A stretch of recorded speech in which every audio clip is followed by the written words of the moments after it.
Hey, Cub fans. Welcome to Randy Talks Cubs. Thanks for joining us. Cubs lost to the Pirates today 9-3, and we'll get into the details of that. It was a rough day at Wrigley, but let's take care of some business before we get into the game. More injury news. Colton Brewer has been placed on the 15-day injured list with a lower back strain. Porter Hodge was activated today. Nico Horner was again out of the lineup, but it looks like they're thinking he's going to start tomorrow. And we saw some video of Drew Smyly and Jordan Wicks throwing live BP to Dansby Swanson today. So it looks like those three guys are working their way back. Council sort of mentioned that Dansby could be in line to come back after the day off on Monday and be ready to go on Tuesday against the Braves. So we'll see how that plays out. So, today's game was Paul Skenes. We knew coming in he was going to be a handful, and he was. He was even more of a handful than we thought he would be. And the other side was the start by Kyle Hendricks. We came into today not knowing what to expect from Kyle, that it could go either way, and it went the wrong way. So, as I talked yesterday, coming into today's game, you pretty much know what we're going to see with Paul Skenes, and that's exactly what we got. He was dominant, and we didn't know what we were going to get from Kyle. We were hoping for the better version, and we didn't really get that today. So I'll go through all those numbers. So let's just start with what happened. The Cubs scored 3 runs. We didn't get those runs until the 8th inning. We had 4 hits total, walked 4 times, struck out 15, and Paul Skenes dominated us. He struck out the first 7 batters he faced. He retired the first 13 batters he faced. He goes 6 innings, 0 hits, had a no-hitter when he left with 11 strikeouts and just the 1 walk. And that 1 walk was Bush in the 5th inning. His pitch count got up, 100 pitches. So Paul Skenes was really unhittable today. Leaves with a no-hitter.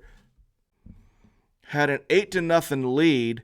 And, the game was pretty much over at that point. So let's talk about the lineup. We got a little bit of action. Tauchman led off. He was DHing today. Happ in left field hitting second. Belly played right field today. Say a set, but it was what they describe as a scheduled day off. So we don't need to read anything into the fact that Say was out of the lineup today. He'll be back tomorrow.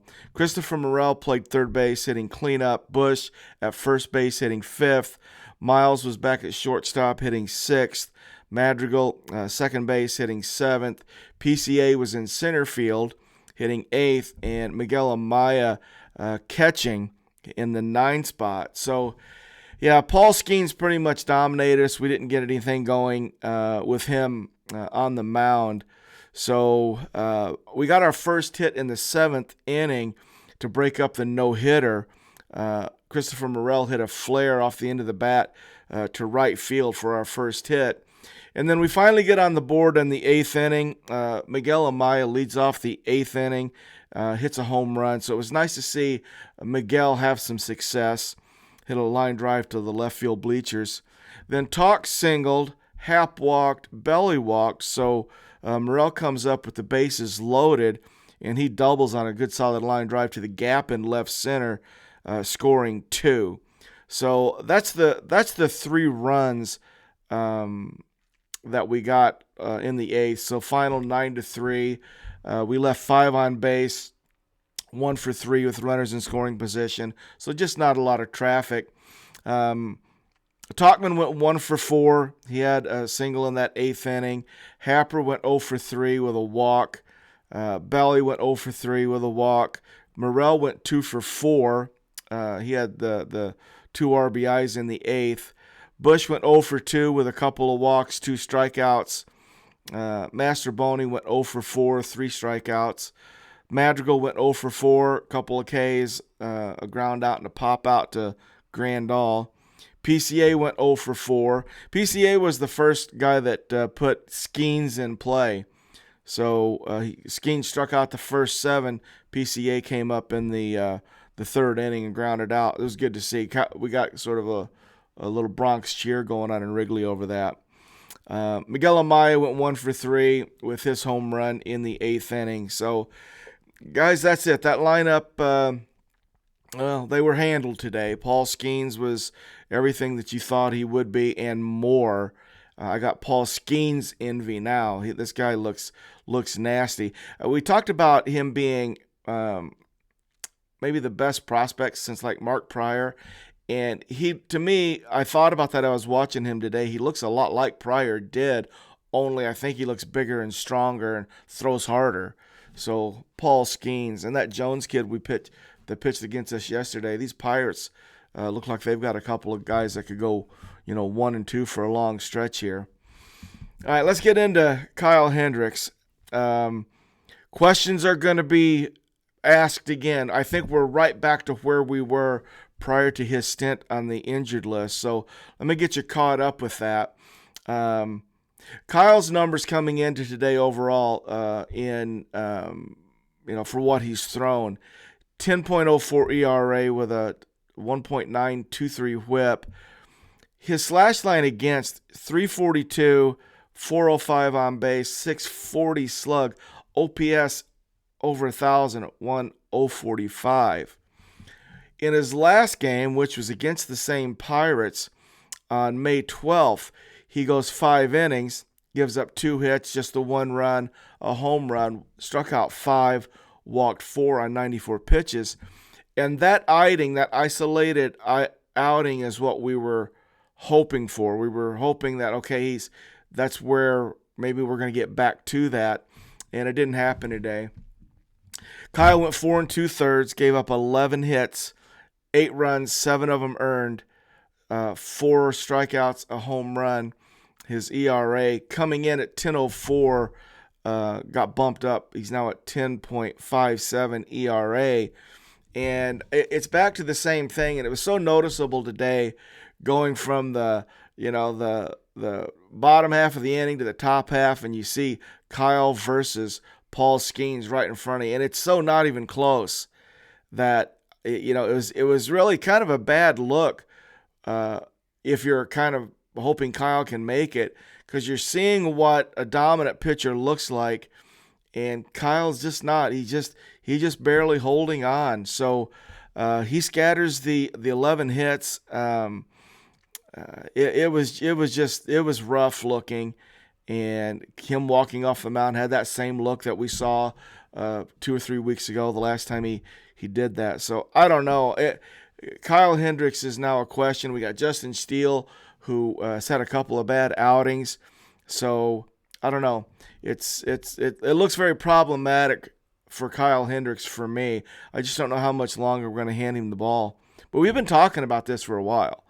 This conversation we had 2 weeks ago before the injured, or 3 weeks ago, whenever the last outing he had was. So it was pretty much more the same with Kyle. So Kyle goes 4 2/3. Cuas comes in the 5th with 2 outs and a runner on first. Cuas had a good outing. He gets Tellez to fly out to Belly and right. Cuas pitches the 6th inning, strikes out Triolo, walks Kutch, strikes out Reynolds, and gets O'Neal Cruz to fly out to right. Strikes out Connor Joe, gives up a single to Gonzalez, and he's pulled for Luke Little. So Cuas's line, an inning and 2/3, 1 hit, 1 walk, 3 Ks. So Cuas looked good again. Luke Little came in 7th inning with 1 out, runner on first. He strikes out Sawinski. That Jake Sawinski's been scuffling for the Pirates. So Luke came in, and Luke struck him out last time he faced him as well. And then he got Grandal to line out, pretty solid line drive to Master Boney to get out of the 7th. Mark Leiter Jr. came in a non-leverage spot in the 8th. He gave up a home run to Andrew McCutcheon about 3 or 4 rows deep into left center field bleachers. And it struck me that Mark hadn't pitched for a while. And he came in a non-leverage situation, and you could tell that Mark's level of intensity wasn't quite up. He wasn't as dialed in as what you normally see. So he gives up that solo home run to Kutch and a single to Reynolds. Hector comes in and pitches the ninth, gives up a base hit to Connor Joe to lead it off. Then he got Gonzalez to fly to Hap. Hap made a really nice diving catch, ranging over to left center. Sawinski fly out to Hap and then gets ground out to Mastroboni to end it. So it kind of a rough game. It was a nice day at Wrigley though, picture perfect weather. Crowd tried to get into it. They did what they could, but there was just not a lot to cheer about. And you come away now losing the first two games to these Pirates in a 4-game series at Wrigley, and you start to ask yourself some questions about, are we going to be able to hold on? We drop our record now down to 25-21, and all this talk about how we've been holding on during all these injuries. And in fact, we do lead the major leagues in injuries, or we think we're tied. We've got 16 IL stints, so it is real. But we're going to have some decisions to make here very soon about how we're going to proceed. To me, it looks like we're not going to be able to continue with the current plan. So it's going to be interesting to see what pans out. But good news is we got Shota Imanaga going tomorrow. Hopefully we can get back on track against Bailey Falter. And I think you tip your hat to the Pirates. Those two pitchers they threw at us the last two days are really good. One is better than the other. So we'll turn the page on that, see what we can do against Bailey Falter tomorrow. 1:20 at Wrigley for the third game of the series. It's Shota Day, so we'll all look forward to that. Guys, thanks for checking us out here on the RTC. I hope I have better news for us tomorrow. Go Cubs, go.